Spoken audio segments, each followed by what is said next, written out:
talk to Mara on ground to prep it up. But we are now going into the draft. Echo going against Blacklist. Diggy's been banned. Your teams were relying on you. You guilt Or tripping actually, the please take audience over. now. I need some time. All right, so bans aside, it's a very familiar selection here. It's reminiscent of game number 3, actually. Kaja, Cho, as well as the 1-1, and the Benedetta, Farsa, and Diggy. But now you can see that for Echo, it's really going a step in the right direction. Part of the issue that why they can't really melt down Wise on that Barat in the previous game is that they were on a Harith, right? Not exactly a hyper carry like a carry. So now that they have it first picked, now it's the time for Blacklist to adjust and try and find solutions for that. But of course, the Lolita has been picked up along with the Joy.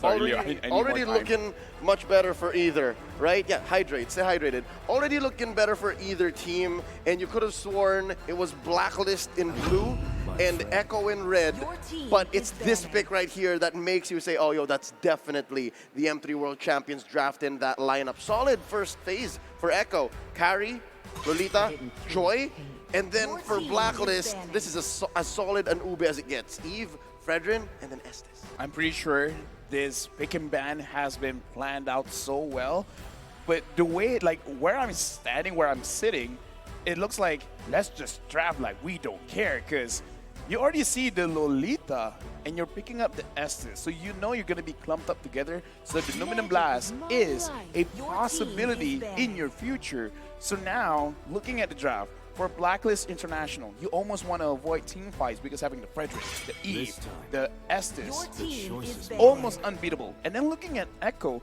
having the carry, you really don't care how many armor that they have. And having the Joy, you also don't care who's in the back line. You're going to be able to disrupt that like nobody's business. I think as long as Echo can provide ample protection for Benny QT right here, it doesn't matter if Oh My Venus sustains the rest of the team. In due time, they will fall to that high DPS in the late game. The concern right now is this is the first time I think we've seen a Yve in the hands of Blacklist. So we've seen Haji perform insanely on that Valentina, but now on the Yve, it's a different approach. But in the right hands, it's still also a huge threat, especially because that real-world manipulation can still be used very much to zone away Benny QT with that short range on the carry. It's more of now Blacklist is showing Echo this early on that here is the heart of our strategy. How are you going to Orca pod through it? And they give Oheb a solid hero that can take care of himself. And laning-wise, I played this several times in ranked. It's okay. I think Brody versus Carry is okay. I actually like it. I really do, because having Oh My Venus with the S's could heal up the Brody, and then it just becomes a point of once the Brody has 2 items, a Malefic Roar, a Blade of Despair, if you want a cheaper alternative, then you can switch out the Blade of Despair with a Hunter Strike, and with all of that penetration and that raw physical attack, you should have enough damage to potentially kill Benny Cutie. Teamfight-wise as well, you have to just make sure that there's more left in the tank and you don't break up the Ube, because Sanford is so good at that. They have to watch out. Now they're going to wrap up their whole draft. Echo picks up the Lilia and the Grok. It's Lilia and Grok, so not as much tanky heroes, but a lot of damage. And this reminds me of game number 3, where Echo were able to get Joy and Carry, and that mixed DPS, magical and physical, was just a lot to deal with. But I think Blacklist want to go head-to-head. They go with the same kind of combination, right?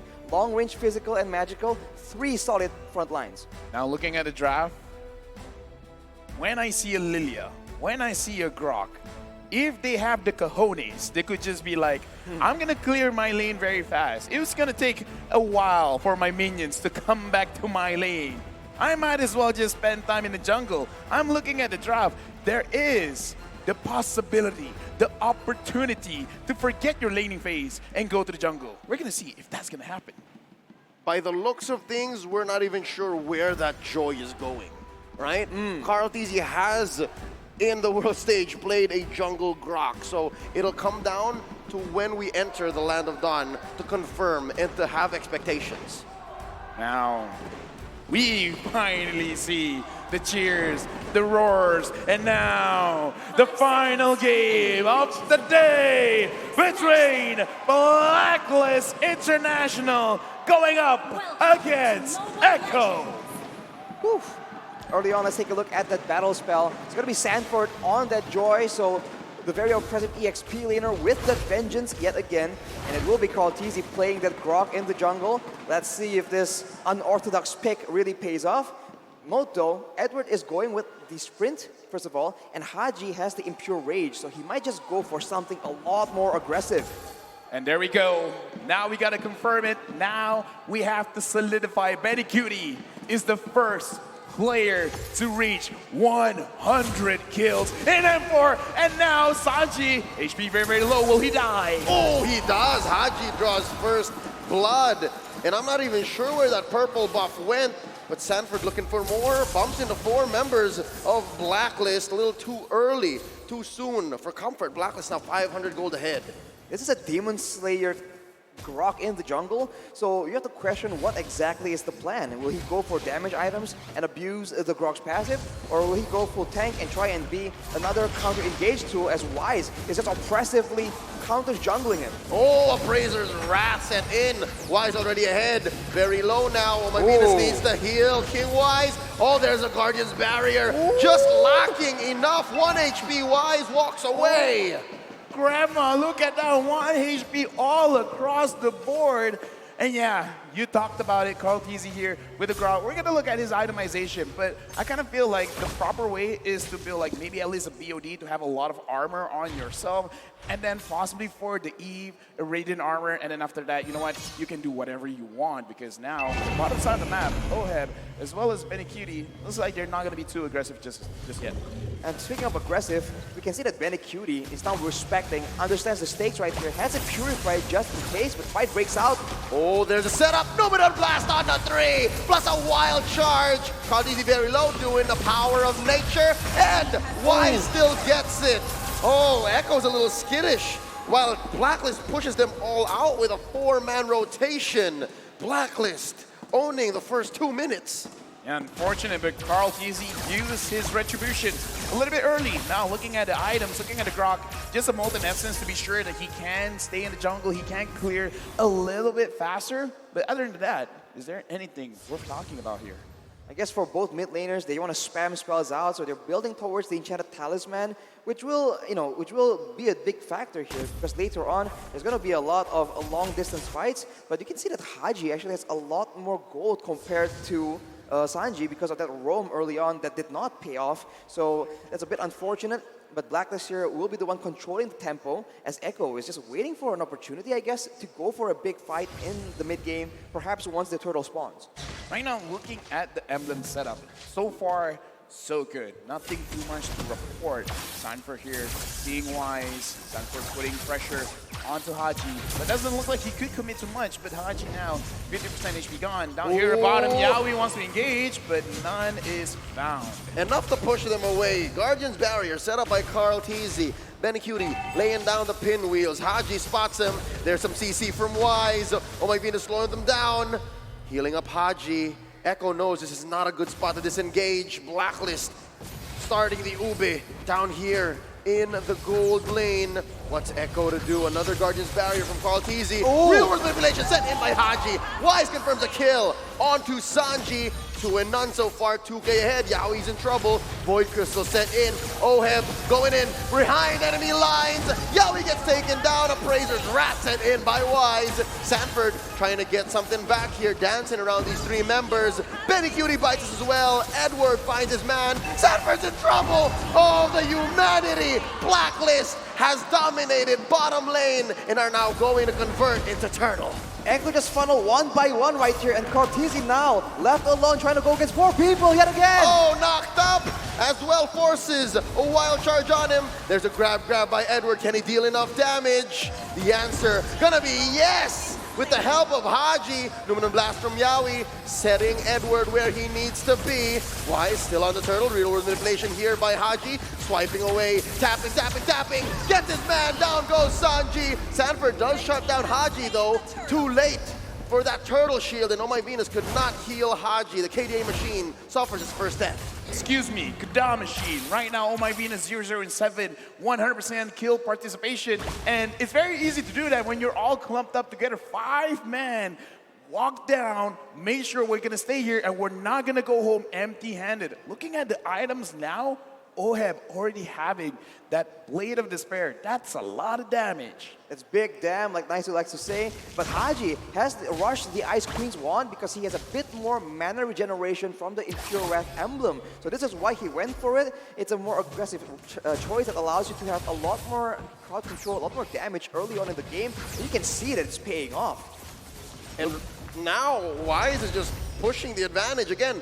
3.5k ahead in 5 minutes, that's not easy to achieve, and he's got 4 members on top of him, plus a Numenon Blast, cancelled by Yawi, Appraiser's Wrath, they oblige, flickering on forward, Oheb finds one, but Yawi puts up the bulwark at the right time, Oheb in trouble, Oh My Venus heals him up, Carl DZ looking for one, Sanji finishes the job, the ult from the Estes, Oh My Venus, not enough to keep the Filipino sniper alive, can they punish Carl DZ, put the Guardian's barrier, Sanji dropping the shadow energies, Carl DZ's gonna fall, Wise takes him down. Edward dancing around Sanford. A lot of damage put on this mid lane tier 1 throughout that skirmish. Unfortunately for Blacklist though, throughout all this chaotic chain of events, Benny Cutie has not been able to secure a single kill as Sanford once again goes in aggressive. Oh, they're not done underneath. Tier 1 in mid. Sanford is threatened with a split. Can Edward get him? Agent Zero wants his man. Sanford a little too fast. Oh, almost triggers the grab there before it timed out. Okay, right now they're being a little bit too aggressive. They're not letting any talking points from any of us. 3.1k gold lead by Blacklist. And I can definitely see right now, looking at how they're moving around, there's a lot of macro plays like, okay, you go here, I go there. We need to secure the turtle. Oh, and we also got to fight. Everyone, make sure you know what you're going to do. But with that being said, Echo, right now it looks like they're being a little bit overwhelmed. Carteezy 0-2 and 0. Sanji 1-3 and 1. Blacklist, they're not waiting, they still want to push. Oh, Sanford, you want to dance? Let's dance. Carteezy push in the... What? That's not going to happen. Not like this, says Haji. That was a close call. I think even Echo wasn't ready for that fight. But wait, look! They were looking for a clapback from behind! Benny Cutie shuts down King Wise on My Venus as well, stunned by the Numenon Blast. And here's the punish. Pops the ult, gets the heal, but Benny Cutie still gets the kill. Carl DZ survives with 1 HP. OM gets a trade. 1 for 2. A little bit of breathing room for Echo, but it's not done. Sanford pops the Vengeance. A little too much damage there. Edward gets the kill. Yawi needs to run here. He can't stay for too long. It's so chaotic, and sometimes the late game marksman can really value from this kind of exchange. But Benny Cutie, we saw that his golden staff was completed at about 7 minutes, so it's quite a bit late, and I think he's not as strong as we would expect him to be. But look at Oheb, so low. That was so close, but right now Edward moving forward, putting a little bit of pressure onto Sanji. Now Echo, especially how Sanford is playing the Joy, I think they can still fight this one, which, side note, whoever named this hero Joy, I don't know, I kind of feel like it's Sly because this is more like a frustration than joy. Exactly, it's kind of sarcasm, irony, whatever you want to call it. It's just not a joyful experience going up against this Joy. It's an irony. It's an irony. Look at Haji though, that is pain, man. 2 of the ones completed. He has slow and he has that extra bit of DPS coming in, and any kind of tanky member, Carteezy as well as Yawi, will be suffering from that poke damage. Oh, look at the setup by Yawi. Comes in. Flicker with the Numenon Blast, and Benny Cutie shredding Wise. He's going to get out of here. Oh My Venus able to get in the heal. Haji goes down. Sanford, mission accomplished. That's 1 man down from Blacklist International, making this Lord a trivial pursuit for Blacklist. I'm not sure if they want this. They're still going. Oh My Venus healing up Wise. Blacklist not backing down. That's a Joyford, because right now Sanford with this Joyford is really putting too much pressure on the Blacklist because they want to stick together, but the more they stick together, the more they're absorbing a little bit too much damage. Now Carteezy is giving a lot of information. No one knows that Yawi is there. Blacklist right now, they're going to get engaged. They stun Oheb, and they're going to knock him up with a wild charge. Benny Cutie gets the kill. Oh My Venus tried. They really did. And now Haji's going to keep Sanford down. Pops the Vengeance. Another man advantage for Echo. But what do they make of it?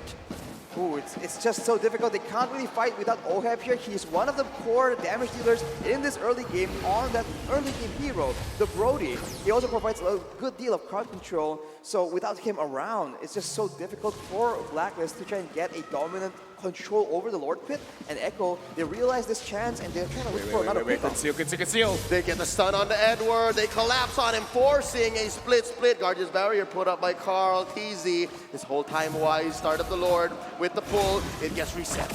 And right now, look at Sanford. Look at Betty Cutie. This is the ones who are going to make the play happen. Edward dashing forward. Carl TZ getting damage on Oheb. Fighting. Torn apart memory, Pop and Carl TZ, and that gives Blacklist a clear go signal. Yawi with the Numenor Blast, only stunning Agent Zero. Oh My Venus with the ult, healing them up. Haji putting up a barrier. You are not going through the real world manipulation. We will take Lord. All this while, Oheb pushed mid. Blacklist wastes no time at all, getting the Lord, getting turrets in the same breath as well. The top side though, that's a huge wave that will take a turret down for Echo. So a silver lining for the Orcas, but they need to find a way to fight in a more reliable fashion. Is it just me, or is Echo always setting up for a split push win? I don't know, man, because right now, Blacklist, it looks like they got to have their cake and eat it too. If Echo is really setting up for this potential split, they gotta make sure that 3 or 4 members can hang on to the entire team of Blacklist that is coming down bottom. Looking like they're putting pressure. Oh, Yaoi's in front. Real revelation set in by Haji, and there's a split already by Edward breaking them up. Yaoi gets pulled in. Lord still swinging away. There's a wild charge, plus a Numenor Blast, but Yaoi already bites it. Appraiser's Wrath. Set Carl TZ down low enough for Oheb to finish him off. That's 3v5. Blacks International slowly but surely marching through this bottom lane inhibitor. Ladies and gentlemen, this is not looking good for Echo. 2 members down, they can see they're gonna try and defend their mid base turret, but Blacklist, they're moving so quick and they might still keep going. Oh no, there's not enough AoE here. Another torn apart memory. Haji pops a real world manipulation. Down goes Sanford. Sanji's gonna fight it as well. Haji takes him down, and Blacklist International is the first Filipino team to confirm a grand finals spot. Right now, looking in the room, looking inside the stage. This, again, the more we look at it, the more possibility, like, there is a chance back to back champions. Ooh. That will be a chance for Blacklist International to make history if it all plays out like you mentioned, Mafel. But man, it was a tough fight against Echo right here, but they come out on top through all the struggles, through all the adaptations, all the confusion. They eventually still reign supreme on the top in the first part of the Grand Finals. As the line from MPL Philippines Season 8 rap battle goes, most dominant team in the game, watch this. They are so close to, again, breaking even their own records. First team to win an M Series championship, coming back to the next year's World Championship. Now, they might even go back to back. Yeah, and again, Wise is encouraging the crowd. It's like, yeah, come on, cheer for us. The dream is about to not be a dream, about to be reality. Because again, Blacklist now secure first slot in the Grand Finals. Like, imagine having a situation, the worst that can happen is number 2. Was this a reverse sweep from Blacklist as well? It was a back and forth. Echo took game 1, Blacklist took game 2. Echo game 3, Blacklist game 4. It's kind of like a tic-tac-toe, but a weird tic-tac-toe. That's Echo's Not really, coach, yeah. but yeah. Yes. that's the reference I'm trying Like to a make. pendulum. Like a pendulum. I like the way that you say it now. Again, this series, there are no losers. It's just moving forward, right? And right now, Blacklist, they're really charged up. They're really energetic, and who can blame them? Because this has never, never happened. To put into perspective, we never even had previous champions defending their titles. This is the first time. Not only are they defending, but again, it looks like there's an opportunity for them to be the champions. And with this, we got to throw to the analysts to talk about this. Of course, ladies and gentlemen, welcome back. This is the Analyst Desk with me, Jace, Dave, and Gideon. Amazing job by Blacklist International. It's almost back to black for M4 as compared to M3 as well. Absolutely. Once you go black, it can't go back, unfortunately. Blacklist, now for the very first time in M history, we are seeing a team going for a title defense here at M4. Think about that. No team has done that since. The first time ever, and they will deserve it, right? Yes. Look at the textbook style gameplay. Almost no mistake, flawless gameplay from the entire game. 5-man tower down the bottom side. This is Ube at its best. Yeah, but we're not going to count out Echo just yet, right? Like the fact that Echo technically pushed Blacklist to a game 5, it could also be the other way. It could be also Blacklist pushing Echo to game number 5. Unfortunately, this is a upper bracket for Echo. They can go through the they have to go through the scenic route. Yeah, absolutely. They will have to go down to face the Indonesia champion tomorrow. But ladies and gentlemen, let's take a look at the build here first between Echo and Blacklist. Absolutely. I mean, when we're looking at the item list so far, nothing stands out too crazily for now, other than the fact that Call TZ on the Grok jungle. This begs the question, Blacklist, their style of drafting isn't game by game anymore. It's taking into consideration the whole series. We've seen Echo beat the Ube strategy with this Estes before, but Blacklist, right when you think, hey, they're done for, they got nothing left. No, they whip it out one more time and have caught Echo off guard. And this is exactly what I like about Blacklist International. Like, if you notice that other teams have already moved on to greener pastures, they changed the strategy based on the meta. Blacklist International is like, nope, we were gonna double down on this Ube strategy. This is our brand, and we're pushing this brand to success. And not only that, this is like the example of the brand. Refrigerant Estes, right? Wow. On top of the Eve. I mean, you can't get better than that for the Ube strategy. Let's take a look at the stats here. The most important thing that I need to highlight to you guys is damage dealt. Echo did more damage as compared to Blacklist International. Absolutely, and you can tell based on their lineup, they're expected to do more damage. My main issue here is Blacklist, the way that they target and attack Echo in the draft itself. Take Call TZ out of the equation, put him on a playmaker like Grok, who's not going to be able to scale, but forced to play plays, make plays. Benny QT gets bullied in lane, and they minimize Sanford's effectiveness with a Brody. Just beautifully done. Yeah, like the problem about going up against a Joy with the Vengeance and the Blade Mail is that and no matter how many times you're gonna hit, right, that return damage is gonna hurt you a lot. So instead of doing so, what the Brody did is basically, I'm gonna drop a hard hitter, right? I'm gonna hit you as little times possible, but I'm gonna make sure that that hits you hard. And not only just that, the Brody also comes in great as pushing down turrets too. Yeah, and just to your point, even though Echo did more damage, and that just shows you how tanky the entire Blacklist is, right? Yes. With the moving fountain. They're able to be there and take all the damage and not die and return the fire to you. And MVP goes to Edward on the Glue Monster. Absolutely, just making Glue look so very good. You lock in Joy now. Oh, you want to dominate this lane? It's time to show you real domination with Glue. You can't beat me in that 1v1 no more. I can push the lanes. I actually have a good chance this time. And not only just that, right? Edward has shown great results and great performance. Not only just in Game 5, Game 4 as well. We were talking about this just now. Edward went in, go kill.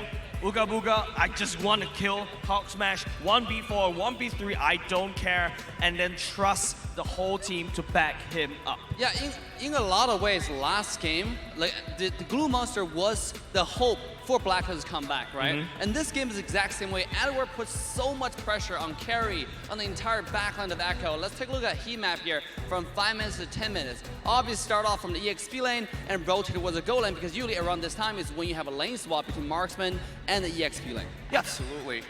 And I think, you know, importantly, as you can see on the heat map, especially from 5 to 10 minutes, proxying the waves become really important. He proxies you really early on, then goes recalls, comes back in towards that mid lane to make sure he can maintain pressure and actually be a part of these bigger team fights, which the Ube strategy just, again, so good when you are 5. This Yeah. is basically just the heat map of an Ube strategy, right? Like just appearing together in the middle, walking around the map. Usually you see like EXP laners focusing on their lanes, they only go in the mid, but let's take a look at the MVP highlights. Yeah, take a look. You will see Anwar in almost every team fight, right? It seems like this is the 5-man tower dive on the bottom side, by the way, right? Blacklist, we talked about in the beginning of the entire series, the Oma Venus has a better kill participation because they always rotate together as a team, and that is the character of the Ube strategy. And here we go, one more time. This is a one little setback for them, but it's a bigger setup for the next team fight. That was basically Edward go kill. Yeah. Edward, go kill. And even if we're talking about like the mid lane synergies, it was pretty much 50-50. So the side lanes had to take a really big part in actually helping out the mid lane afterwards. Usually we're very used to seeing teams play through the mid lane into the side. This was the opposite. And Edward is so flexible on the character too, right? A lot of time he's the front line, getting vision, getting engaged, harassing his opponents.